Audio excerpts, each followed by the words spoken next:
এত গরম, তারপরও বাচ্চার আনন্দের জন্য আমি অনেক খুশি। আমি চিড়িয়াখানায় বাঘ ভাল্লুক সব কিছু দেখেছি। পরিবার পরিজনের মিলন মেলায় উৎসব মুখর পুরো দেশ। গরম উপেক্ষা করে বিনোদন কেন্দ্রগুলোতে ভিড়। ঈদের পরদিনও রাজধানী ছাড়ছে ঘরমুখো মানুষ। ঈদের পরের দিন হয়তো ঝামেলা ভিড় কম থাকবে। ঢাকা তো আমরা জানি ঈদের পরে অনেকটাই ফাঁকা হয়ে যায়। ছুটি কাটানোর জন্য সবাইকে নিয়ে ঘুরতে যাচ্ছে, আর বিশেষ করে আমার এই ছোট ভাইয়া গ্রাম ঘুরতে পাগল। বিষণ্ণতাকে সঙ্গী করে অভ্যুত্থানে আহতদের ঈদ কাটছে হাসপাতালে। বন্দীদের জন্য খাবার দিতে কারা ফটকে স্বজনদের ভিড়। ক্ষমতা দীর্ঘস্থায়ী করার পায়তারা করছে একটি মহল। অভিযোগ বিএনপির।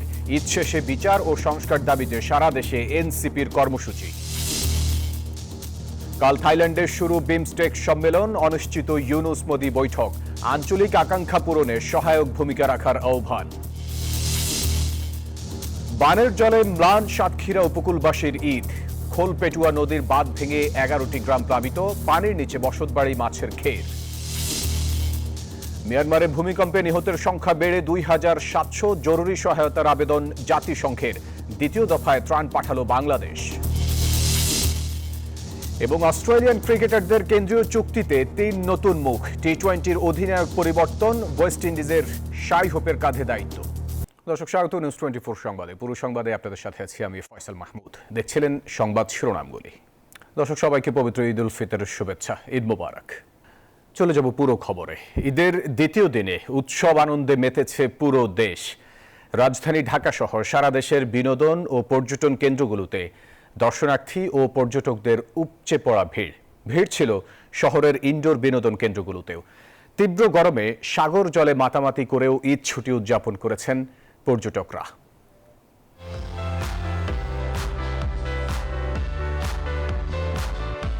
ফাহমিদা আহমেদ পেশায় চাকরিজীবী। ঈদের ছুটিতে মেয়ে আরশিকে নিয়ে এসেছেন বসুন্ধরা সিটির টগি ফান ওয়ার্ল্ডে। বলছেন, গরমে ঈদ হওয়ায় দূরে কোথাও না গিয়ে কাছে পিঠে হওয়ায় সহজে আসা যায়, এতে বাচ্চাদেরও স্বস্তি মেলে। আমি মাছের গেমটা একটু বেশি এনজয় পাচ্ছি। আমার মেয়ে হচ্ছে অ্যাজ ইউজুয়াল সবসময় ঘুরতে যাওয়ার চেষ্টা করে, এখানে আসলে ও খুব বেশি এনজয় করে। টগি ফান ওয়ার্ল্ডে আমার বেশি এনজয় লাগে। আমরা অনেক মজা করব। ভিআর সেটের যে রাইডগুলো আছে ওগুলো অনেক মজার। এদিকে মিরপুর জাতীয় চিড়িয়াখানায় দর্শনার্থীদের উপচে পড়া ভিড়। পরিবার পরিজন নিয়ে ঘুরতে এসেছেন বেশিরভাগ মানুষ। দর্শনার্থীদের মধ্যে শিশুদের আধিক্য থাকলেও বড় মানুষের সংখ্যাও কম নয়। পরিচালক বলছেন, প্রায় 2 লাখ দর্শনার্থীদের সমাগম হয়েছে চিড়িয়াখানায়। আবার সাথে চিড়িয়াখানায় এসেছি। আমি চিড়িয়াখানায় এসেছি, বাঘ ভাল্লুক ময়ূর এগুলো দেখেছি। সবাইকে নিয়ে আর যাই হোক চিড়িয়াখানাতে আসি, এখানে এসে দেখি যে মানুষের এত ভিড়, এটা তো অকল্পনীয় ব্যাপার। পর্যটন কর্পোরেশন কর্তৃক 2টি রেস্তোরাঁ পরিচালিত হয়। তার অধীনে আমরা কিন্তু আউটলেট বাড়িয়ে এখন 5টি আউটলেট থেকে খাদ্য এবং পানীয় বিক্রি করা হচ্ছে। ঈদের লম্বা ছুটিতে সাগরের ঢেউয়ের গর্জন আর নৈসর্গিক সৌন্দর্য দেখতে দূর দূরান্ত থেকে সৈকতে ছুটে এসেছেন সমুদ্রপ্রেমীরা। সৈকতের বালিয়াড়ি পেরিয়ে সমুদ্রের নীল জলরাশি পর্যন্ত মানুষের উপচে পড়া ভিড়। একসাথে ঘুরতেছি, খাওয়া দাওয়া করতেছি, বাড়ি থেকেই করতেছি, মনে হচ্ছে না, অনেক আনন্দ লাগতেছে। খুবই আনন্দ লাগছে। অনেক মানুষের সাথে আমরা ঈদটা উদযাপন করতে পারছি। আলহামদুলিল্লাহ, পরিবারকে নিয়ে আসতে পেরে অনেক বেশি খুশি। দেশের বিভিন্ন প্রান্ত থেকে ঈদের ছুটিতে কক্সবাজারে আসতে পেরে বেশ উচ্ছ্বসিত পর্যটকরা। মরিয়ম আজিজ মৌরিন, নিউজ 24, ঢাকা। দর্শক, ঈদের পরদিনও ঢাকা ছাড়ছেন অনেকে। লম্বা ছুটি থাকায় স্বাচ্ছন্দ্যে যাত্রা করতে রওনা দিচ্ছেন বাড়ির পথে। অনেকে আবার পরিবার নিয়ে সময় কাটাতে যাচ্ছেন ঘুরতে। তবে ঈদের দ্বিতীয় দিনেও টিকিট নিয়ে ভোগান্তিতে পড়েছেন অনেকে। ভোর থেকেই ট্রেনে করে বাড়ি ফেরার জন্য কমলাপুরে হাজির হন অনেকে। ঈদের দ্বিতীয় দিনেও আন্তনগর ট্রেনগুলোতে যাত্রীর চাপ মোটামুটি থাকলেও কমিউটার ট্রেনের টিকিটের জন্য ঘরমুখী মানুষের এমন দীর্ঘ লাইন। টিকিট না পেয়ে গন্তব্যে যেতে অনেকেই আন্তনগর ট্রেনেই চেপে বসেন। যাত্রীদের অভিযোগ, ভিড় এড়াতে ঈদের পরে যাত্রা করেও পাওয়া যাচ্ছে না ট্রেনের টিকিট। আমি সাধারণত ঢাকায় ঈদ কাটি, ঢাকার পরে গ্রামে যাই। ঈদের পরের দিন যাইতে পারতেছি, এটাও নিজের কাছে অনেক আনন্দ লাগতেছে। প্রচণ্ড যান, গাড়িতে উঠে না, ট্রেনে উঠে না, বাসে উঠে না, লঞ্চে উঠে না। এই জন্য ঈদের পরের দিন যাওয়ার জন্য দেশে যাওয়ার জন্য সিদ্ধান্ত নিয়েছি। ঈদের পরের দিনও টিকিট পাই নাই, স্ট্যান্ডিং টিকিট কাটছি। আসলে হিউজ পরিমাণ টিকিট আছে, বাট সিটও আছে। ওই সিটগুলা কোথায় যাচ্ছে বা কি হইতেছে এইগুলো আসলে আমরা কিছু বুঝতে পারতেছি না। মহাখালী বাস টার্মিনালে সকাল থেকেই বাড়ি ফেরা মানুষের মোটামুটি চাপ লক্ষ্য করা যায়। বিশেষ করে ময়মনসিংহ, শেরপুর, জামালপুর, কিশোরগঞ্জ, ব্রাহ্মণবাড়িয়া সহ ঢাকার পাশের জেলার রুটগুলোতে যাত্রীদের ভিড় ছিল চোখে পড়ার মতো। শুধু বাড়ি ফেরা নয়, অনেকে ঘুরতেও যাচ্ছেন এই ছুটিতে। প্রতি বছর আর কি আব্বু আম্মুর সাথে ঈদ করে গ্রামের বাড়িতে চাচা চাচিদের সাথে দেখা করতে যায় আর কি। ছুটি কাটানোর জন্য সবাইকে নিয়ে ঘুরতে যাচ্ছে, আর বিশেষ করে আমার এই ছোট ভাইয়া গ্রাম ঘুরতে পাগল। তবে বড় কোনো ভোগান্তির অভিযোগ ছিল না যাত্রীদের। জুবায়ের সানি, নিউজ 24, ঢাকা। গত ঈদে যারা ছিল প্রিয়জনের সান্নিধ্যে, নিয়তির নিষ্ঠুরতায় আজ তারা বন্দী হাসপাতালের বিছানায়। ঈদানন্দে সারা দেশ ভাসলেও নিভৃতে কাটছে জুলাই অভ্যুত্থানে আহত অদম্য সৈনিকরা, যাদের আত্মত্যাগের বিনিময়ে আমরা পেয়েছি নতুন বাংলাদেশ। অথচ তারাই আজ জীবন থেকে রং হারিয়ে বসেছেন। তাদের খবরাখবর জানাচ্ছেন সহকর্মী আবির হোসেন। ফেসিবাদের শিকল ভাঙতে গিয়ে কেউ হারিয়েছে পা, কেউ হারিয়েছে দৃষ্টিশক্তি। দেশ ফিরেছে নিজের ছন্দে, কিন্তু স্বাভাবিক ছন্দে আর কখনোই ফিরবে না এই আহতদের জীবন। সাব্বির 10ম শ্রেণীর স্বপ্নবাজ কিশোর 5 আগস্টের বিভীষিকাময় দিনে গুলিবিদ্ধ হয়ে হারিয়েছে তার স্বাভাবিক চলার শক্তি। হাসপাতালের 4 দেয়ালে বন্দী তার ঈদ। সুন্দরভাবে হাঁটাচলা করে রাখতাম, দৌড়াদৌড়ি করতে পারতাম, বন্ধুদের সাথে আড্ডা দিতে পারতাম। এবার তো কিছুই পারি না, কারণ এটাতে মনে করেন প্রচুর ব্যথা, তার জন্য আমি পড়তে পারি নাই। মনে করেন গুলি খাওয়ার পর থেকে অনেক কষ্ট হয়েছে, তার জন্য পড়তে পারি নাই। তো এখন দেখি কি করে। হাসপাতালের প্রতিটি শয্যায় শুয়ে থাকা মানুষগুলোর বুকে জমাট বাঁধা ব্যথার এক একটি অদৃশ্য গল্প। কেমন কাটছে তাদের ঈদ? আল্লাহ পাক যদি চাইতো তাহলে তো বাড়ি ঈদ করতে পারতাম। আল্লাহ পাক চায় নাই, তাই এখন হসপিটালে করতে আসি। তবে কষ্ট লাগতেছে মা বাবার জন্য, যে প্রতি বছর মা বাবা ভাই বোন নিয়ে ঈদ করি, এবার তার ব্যতিক্রম। এবারের ঈদে আমাদের একদম মানে বন্দিখানা, জেলখানার মধ্যে, হাসপাতাল থেকে না পারি বাইরে যেতে, না পারি ফ্যামিলির সাথে কথা বলতে। ঈদটা নিজের মতো একদম হাসপাতালে থেকেই আমাদের ঈদ কাটানো হচ্ছে। তবে এই বীরদের আবার স্বাভাবিক জীবনে ফেরানোর জন্য সর্বোচ্চ চেষ্টার কথা জানালেন চিকিৎসকরা। তারা হয়তো মানসিক ট্রমাটা অনেক বেশি, যে তারা হয়তো আরো কতদিন লাগবে আসলে এটা এভাবে স্পেসিফিকভাবে বলা খুবই মুশকিল। একদম সর্বোচ্চ পর্যায় পর্যন্ত চিকিৎসা তাদেরকে দেওয়া হচ্ছে, এবং তারপরে যদি কোনো জায়গায় যদি আমাদের ল্যাকিংস থাকে, আমরা বাইরের ডাক্তার যারা আছে তাদের সাথে কথা বলতে। হাসপাতালের বিছানায় ভবিষ্যতের কথা ভাবতে অভ্যুত্থানে আহতদের চোখ ভিজে যায়।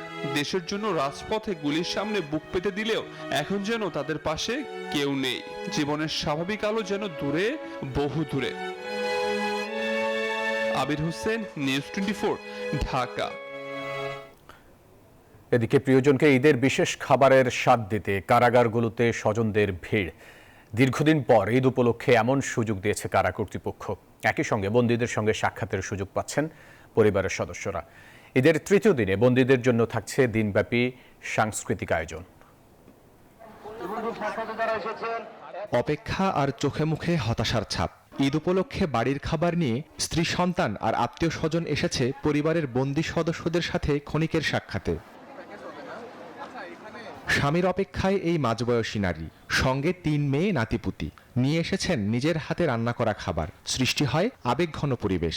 আমার হাজবেন্ডের নামে সম্পূর্ণ একটা মিথ্যে রাজনীতি মামলা দিয়েছে। বৈষম্য বিরোধী আন্দোলনে 77 নম্বর আসামি দিয়ে তাকে বাটারা থানার মধ্যে সাবেক যুবলীগের নেতা দিছে তাকে, অথচ সে কখনো রাজনীতির আশেপাশেই জানা। ওনাকে কালকে দেখতে আসছি, কিন্তু ওনাকে আমি দেখতে পারিনি। ওনার শরীরের এমন অবস্থা, যদি আর কিছুদিন থাকে ওনাকে বাঁচানোই আমার কষ্ট হয়ে যাবে। এই নারীর মতোই এক একজনের আলাদা আলাদা গল্প। সারিবদ্ধ লাইনে দাঁড়িয়ে টোকেন সংগ্রহ করছে বন্দির আত্মীয় স্বজন। খাবার জমা দিতে আলাদা টোকেন। সংগৃহীত খাবার সুনির্দিষ্ট প্রক্রিয়ায় পৌঁছে যাচ্ছে বন্দীদের কাছে, আর এমন ব্যবস্থাপনায় খুশি স্বজনরা। খাবার দিতে আসছি, আমার এখানে ছোট ভাই আছে, দীর্ঘ 18 বছর ধরে এখানে ভিতরে আছে। হাজতে থাকা বন্দীর সাথে মাসে 2 বার আর কয়েদিদের সাথে মাসে 1 বার সাক্ষাতের সুযোগ থাকলেও এবার দীর্ঘদিন পর ঈদে বন্দীদের সাথে সাক্ষাতের সুযোগ দিয়েছে কারা কর্তৃপক্ষ। ঈদ উপলক্ষে তাদের স্বজনরা বাড়ি থেকে রান্না করা খাবার আনতে পারবে, যেটা আসলে সারা বছরে ওনারা পায় না। তবে প্রত্যাশিত যে যদি কখনো বাড়ির খাবার খেতে পারি, বাড়ির খাবারের স্বাদটা হয়তো তার মা তার বোন রান্না করেছে, কিন্তু কারাগারে শুধুমাত্র থাকার কারণে এটা খেতে পারছে না। জাস্ট মানবিক কারণেই এই আমাদের কারা অধিদপ্তর সহ আমাদের সকলেরই এটা উদ্যোগ যে অন্তত ঈদ উপলক্ষে তারা যেন বাড়ির খাবারের স্বাদটুকু নিতে পারে।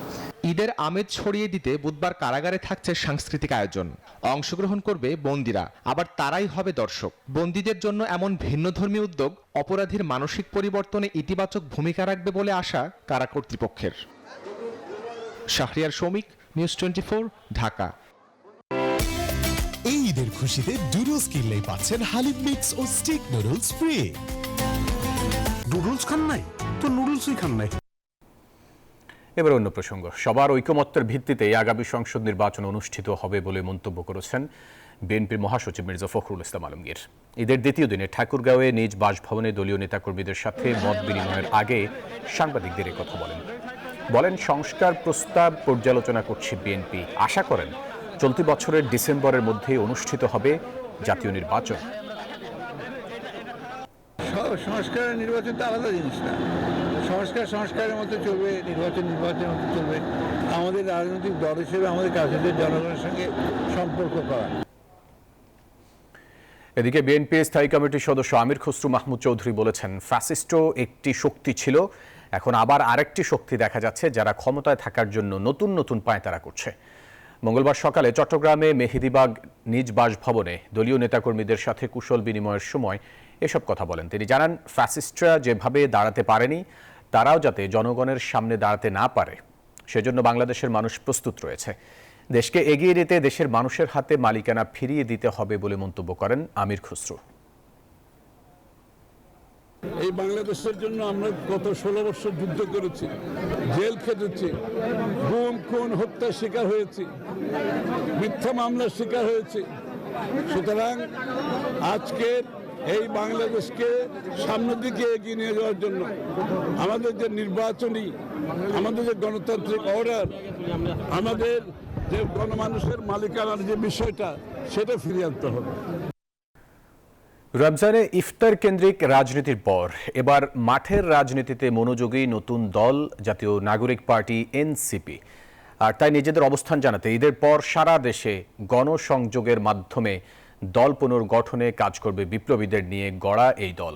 নিউজ 24-কে দেওয়া সাক্ষাৎকারে দলটির শীর্ষ নেতারা জানান, ঈদের পর গণহত্যার বিচার, সংস্কার এবং গণপরিষদ নির্বাচনের দাবিতে মাঠে একাধিক কর্মসূচি নিয়ে সরব থাকবেন তারা। অভ্যুত্থান পরবর্তী বাংলাদেশে রাজনীতিতে নতুন বন্দোবস্তের প্রতিশ্রুতি দিয়ে 28 ফেব্রুয়ারি আত্মপ্রকাশ করে তরুণদের দল এনসিপি। দলের আত্মপ্রকাশের পরপরই ইফতার কেন্দ্রিক কর্মসূচিতেই সীমাবদ্ধ ছিল নবগঠিত দলটি। তবে ঈদের পর সারা দেশের সাংগঠনিক কার্যক্রমের রোডম্যাপ সাজাচ্ছে দলটির শীর্ষ নেতারা। এরই মধ্যে নিজ নিজ সংসদ এলাকা চিহ্নিত করে গণসংযোগে ব্যস্ত সময় পার করছেন কেন্দ্রীয় নেতারা।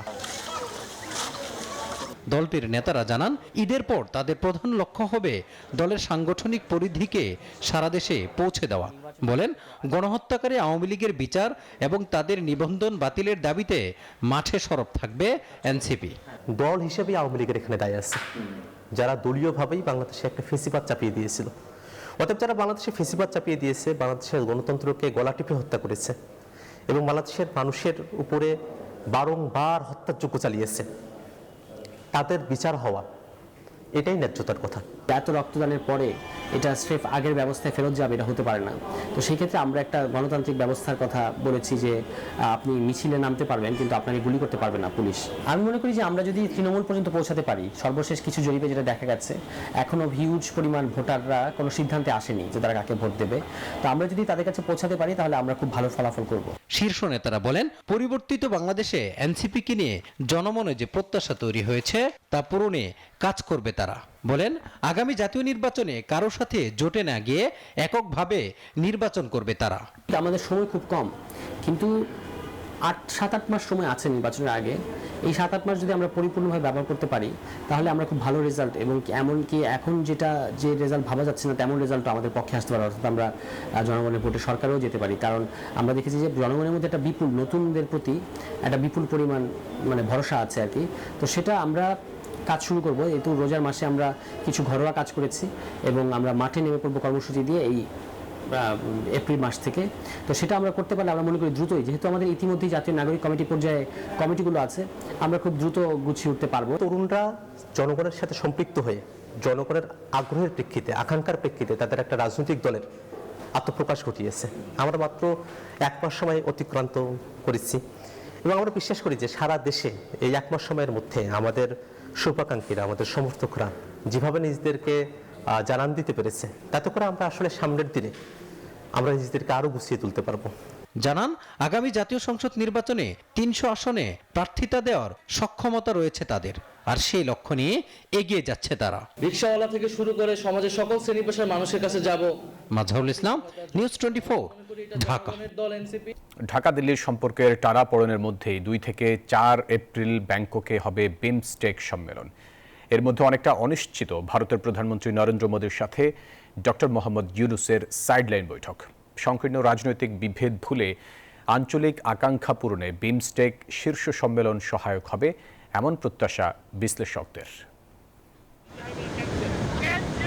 সুনীল অর্থনীতিকে কাজে লাগাতে দক্ষিণ পূর্ব এশিয়া ও বঙ্গোপসাগর উপকূলের দেশগুলোর মধ্যে পারস্পরিক সহযোগিতার বার্তা নিয়ে 20 বছর আগে গড়ে ওঠা আঞ্চলিক জোট বিমস্টেক, যার সদর দপ্তর ঢাকায়। তবে বিশ্লেষকরা বলছেন 2 দশকে তেমন কোনো সফলতা নেই বিমস্টেকের।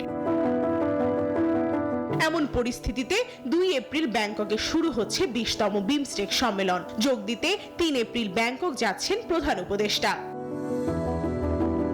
তবে জুলাই বিপ্লবের পর ঢাকা দিল্লির সম্পর্কে টানাপোড়েন হয়তো কাটবে ব্যাংককের বিমস্টেকে এবারের সম্মেলন ঘিরে এমন আশা ছিল অনেক বিশ্লেষকের। ভারতীয় গণমাধ্যমগুলোর সংবাদ বলছে, সাইডলাইনে বৈঠক হচ্ছে না ডক্টর মোহাম্মদ ইউনূস ও নরেন্দ্র মোদীর। সাবেক রাষ্ট্রদূত হুমায়ুন কবির মনে করছেন, ভারত এখনো বাংলাদেশের বর্তমান বাস্তবতা মানতে পারেনি। ভারত বাংলাদেশের বর্তমান বাস্তবতাটাকে এখনো পর্যন্ত সম্যক উপলব্ধি করতে পারছে না। তো কাজেই সরকার প্রধান পর্যায়ে যদি আলোচনার মাধ্যমে তারা এই উপলব্ধিটা অন্তত আসে, সেটা ভারতের জন্য যেমন মঙ্গল, আমাদের জন্য মঙ্গল, দ্বিপাক্ষিক সম্পর্কের জন্য মঙ্গল। আঞ্চলিক সমস্যা সমাধানে বিমস্টেকের সফলতা না থাকলেও রোহিঙ্গা সংকট সমাধানে আসতে পারে ইতিবাচক প্রস্তাব বলে মনে করছেন আন্তর্জাতিক সম্পর্ক বিশ্লেষক অধ্যাপক ইমতিয়াজ আহমেদ। বিমস্টেক এখন পর্যন্ত কোনো কিছু দেখিয়ে বলতে পারেনি যে এত বছরের একটা 20 বছরের উপরে হয়ে গেছে, কোনো সফলতা অর্জন করেছে, সেটা নেই। ইন্টারিম রেজিমের একটা ইচ্ছা আছে যে সাক্ষাৎ হলে হয়তো সরাসরি বলতে পারবে যে বিষয়গুলো। সংকীর্ণ রাজনৈতিক বিভেদ ভুলে আঞ্চলিক আকাঙ্ক্ষা পূরণে বিমস্টেক শীর্ষ সম্মেলন সহায়ক হবে বলে প্রত্যাশা সবার। ভারতের সাথে যেরকম। প্রমা চৌধুরী, নিউজ 24, ঢাকা। ব্যাপার আছে। বানের জলে ম্লান হয়ে গেছে সাতক্ষীরা উপকূলবাসীর ঈদ। খোলপেটুয়া নদীর বাঁধ ভেঙে প্লাবিত হয়েছে 11টি গ্রাম। পানির নিচে বসতবাড়ি, মাছের ঘের। বাঁধের ওপর আশ্রয় নিয়েছেন অনেকে। পানি উন্নয়ন বোর্ড জানিয়েছে, জিও ব্যাগ ফেলে দ্রুতই বাঁধ সংস্কার করা হবে। সাতক্ষীরায় তীব্র জোয়ারে খোলপেটুয়া নদীর ভেঙে যাওয়া বাঁধ এখনো মেরামত হয়নি। তীব্র জোয়ারে লোকালয়ে পানি প্রবেশ করে 11টি গ্রাম প্লাবিত হয়েছে। ভেসে গেছে ছোট বড় পুকুর ও অসংখ্য চিংড়ি ঘের। বসতবাড়ি ও উঠানে এখনো পানি থাকায় তৈরি হয়েছে জলাবদ্ধতা। দুর্ভোগ চরম আকার ধারণ করেছে, ফলে উপকূলে ম্লান হয়ে গেছে ঈদ আনন্দ। ঈদ তো হয়নি, আর ঈদের পরে আমরা আসলে খাওয়া দাওয়ার কোনো খুব সমস্যা, আমরা কোনো ত্রাণ আমরা কিছু পাইনি। বাড়ি ঘর পানি এখন বুড়ি গেছে, ঘর দরজা ভেঙে গেছে, দেয়ালটাও সব পুড়ে গেছে, রান্নাঘর পুড়ে গেছে, আমাদের উঠানে পানি, ঘরের ভিতরে পানি ঢুকিছে, এই অবস্থা, আমরা এখন জলাশয়ের ভেতরে। ঈদের দিন দুপুরে এলাকাবাসী বাঁধ মেরামতের চেষ্টা করলে তীব্র জোয়ারের কারণে তা করা যায়নি। তবে মঙ্গলবার সকাল থেকে এলাকাবাসীর সহায়তায় পুনরায় বাঁধ মেরামতের চেষ্টা চালায় পানি উন্নয়ন বোর্ড। কিন্তু দুপুরে খোলপেটুয়া নদীর প্রবল জোয়ারের তোড়ে বিকল্প রিং বাঁধটি টিকিয়ে রাখতে পারেনি গ্রামবাসী। প্রবল বেগে জোয়ারের পানি লোকালয়ে প্রবেশ করে মুহূর্তের মধ্যে তলিয়ে যায় এলাকার চিংড়ি ঘের ও বসতবাড়ি। পানি উন্নয়ন বোর্ডের তেমন জোরালো কোনো পদক্ষেপ চোখে পড়েনি। তো আমরা ত্রাণ নয়, আমরা টেকসই ভেড়িবাঁধ চাই। পানি উন্নয়ন বোর্ড জানায় বিষয়টি ঊর্ধ্বতন কর্তৃপক্ষকে জানানো হয়েছে। জিও ব্যাগের ব্যবস্থা করা হয়েছে, দ্রুতই সমস্যার সমাধান করা হবে। এর আগে ঈদের দিন সকাল 9টার দিকে আশাশুনি উপজেলার পানি উন্নয়ন বোর্ড 2 এর আওতাধীন 7/2 পোল্ডারের প্রায় 200 ফুট এলাকা জুড়ে তীব্র জোয়ারে খোলপেটুয়া নদীর বেড়িবাঁধ হঠাৎ করে নদীগর্ভে বিলীন হয়ে যায়। আলহাদি খান, ডেস্ক রিপোর্ট, নিউজ 24। ক্রিকেটারদের কেন্দ্রীয় চুক্তির তালিকা প্রকাশ করেছে ক্রিকেট অস্ট্রেলিয়া। সেখানে প্রথমবারের মতো জায়গা পেয়েছেন ওপেনার কনস্টাস। তিনি ছাড়াও সেই তালিকায় রয়েছেন কুনেমান ও অলরাউন্ডার বো ওয়েবস্টার। এদিকে টি-20-র অধিনায়ক পরিবর্তন করেছে ওয়েস্ট ইন্ডিজ ক্রিকেট বোর্ড। সবশেষ বোর্ডার গাভাস্কার ট্রফিতে অস্ট্রেলিয়ার সবচাইতে বড় চমক ছিল কনস্টার। সম্প্রতি ভারতের বিপক্ষে দুর্দান্ত পারফরমেন্স করায় অস্ট্রেলিয়ার কেন্দ্রীয় চুক্তিতে জায়গা পেলেন এই ক্রিকেটার। তিনি ছাড়াও কেন্দ্রীয় চুক্তিতে আছেন 2 নতুন মুখ, বাঁহাতি স্পিনার ম্যাথু কুনেমান ও অলরাউন্ডার ব্রো ওয়েবস্টার। এবছরের শুরুতে লঙ্কানদের বিপক্ষে দুর্দান্ত ক্রিকেট খেলায় চুক্তিতে জায়গা হয়েছে তাদের। 2 টেস্টে মোট 16 উইকেট নিয়ে সিরিজ সেরা হন কুনেমান। 5 টেস্টে তার শিকার 35 উইকেট। বোর্ডার গাভাস্কার ট্রফিতে প্রথম ম্যাচেই 50 করার পাশাপাশি বল হাতে ছিলেন বেশ কার্যকর। তাকে নিয়ে দীর্ঘমেয়াদে ভাবছে ক্রিকেট অস্ট্রেলিয়া। ওয়েস্ট ইন্ডিজের সাদা পোশাকের অধিনায়ক বার্থওয়েট ক্যাপ্টেন্সির দায়িত্ব ছেড়েছেন। এদিকে টি-20 দলের নেতৃত্ব থেকে সরিয়ে দেওয়া হয়েছে রোবম্যান পাওয়েলকে। ওয়ানডের পাশাপাশি এখন শাই হোপ টি-20 দলের অধিনায়কের দায়িত্ব পালন করবেন। তবে টি-20-তে এই পরিবর্তনটা মানতেই পারছেন না কিংবদন্তি ওয়েস্ট ইন্ডিজ অলরাউন্ডার ব্রাভো। পাওয়েলকে নেতৃত্ব থেকে সরিয়ে দেওয়ার এই সিদ্ধান্তকে তিনি মনে করেন ওয়েস্ট ইন্ডিজের ইতিহাসের অন্যতম বাজে সিদ্ধান্ত। এদিকে আইপিএল এর পিচ নিয়ে নতুন বিতর্ক তৈরি হয়েছে। ইডেন গার্ডেন্সে প্রথম ম্যাচে হারের পর ভালো পিচ তৈরি করার অনুরোধ করেছিলেন কলকাতা নাইট রাইডার্সের অধিনায়ক আজিঙ্কা রাহানে। সেই অনুরোধ ফিরিয়ে দেন ইডেনের পিচ কিউরেটর। তা নিয়েও শুরু হয়েছে নতুন বিতর্ক। আর আইপিএল এর টিকিট ইস্যু নিয়ে হায়দ্রাবাদ ক্রিকেট সংস্থার সাথে বিবাদে জড়িয়েছে সানরাইজার্স হায়দ্রাবাদ। দলটিকে ভয় দেখিয়ে নাকি অতিরিক্ত টিকিট নিচ্ছে হায়দ্রাবাদ ক্রিকেট সংস্থা। এ বিষয়ে ভারতীয় ক্রিকেট বোর্ড ও আইপিএল এর গভর্নিং কাউন্সিলকে চিঠি দিয়েও অভিযোগ করেছেন তারা। সুখন সরকার, নিউজ 24। দর্শক, এই ছিল নিউজ 24 সংবাদে। এতক্ষণ সাথে থাকার জন্য ধন্যবাদ সবাইকে।